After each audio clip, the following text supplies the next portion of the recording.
ও মাই god, এগুলো আমি কি দেখছি! আসসালামু আলাইকুম guys, welcome back to my blog. আশা করি সকলে ভালো আছেন। আজকে চলে এসেছি হাওড়াতে।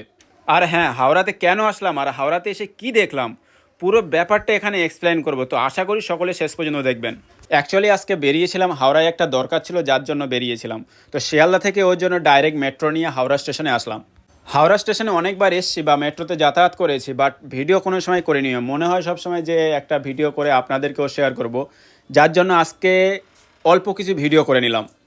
হাওড়া মেট্রো স্টেশনটি অ্যাকচুয়ালি প্রায় 300 থেকে 350 ফুট মাটির নিচে, যেখান থেকে মেট্রোটি ডাইরেক্ট হুগলি নদীর নিচে থেকে শিয়ালদায় পৌঁছেছে। ফার্স্ট এই যে সিঁড়িটা দেখছেন, এটা হচ্ছে স্টেশনে যাওয়ার ফার্স্ট স্টেপ।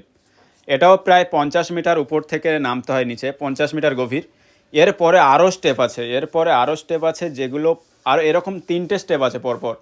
এরকম প্রায় 70 মিটার 80 মিটারের নিচে উপরে নিচে এরকম প্রায় 3টে স্টেপ আছে। আমি শিয়ালদা থেকে আসার দিক থেকে ভিডিও করছিলাম, যার জন্য ভিডিওটা উল্টো সাইড থেকে হয়ে গেছে, মানে নিচে থেকে উপরে হয়ে গেছে। তো আমি শিয়ালদায় নামার পরে একটা স্টেপ উঠে গেছি অলরেডি, তারপরে আর একটা স্টেপ ওখান দিয়ে উঠবো। তো দেখতে পাচ্ছেন প্রচুর লোক, এত বিজি এখানে। তবে মেট্রোটা করে অনেক সুবিধা হয়েছে, কারণ বাসে এত ভিড় হতো আর এই গরমের সময় পুরো ছটপটা নিয়ে এসে যেত, এরকমই একটা ব্যাপার। মেট্রোটা হওয়ার পরে যথেষ্ট ভালো হয়েছে, যথেষ্ট।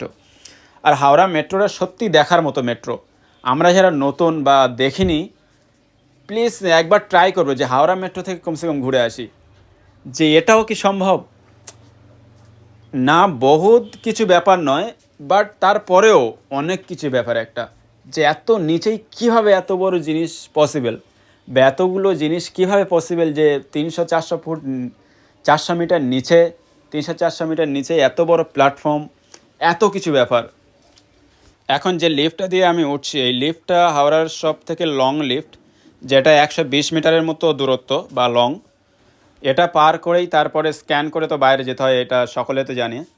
তারপরে এটা বেরিয়ে লাস্ট স্টেপ আছে, যেটা ফের প্রায় 100 মিটারের মতো উচ্চতা, 100 মিটারের মতো উপরে যেতে হয়।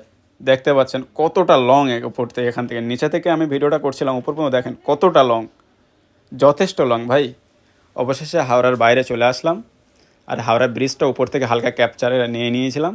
তো ভিডিওটা আই থিঙ্ক ভালো হয়নি, তো সকলে কমেন্টে বলে যাবেন কেমন হয়েছে।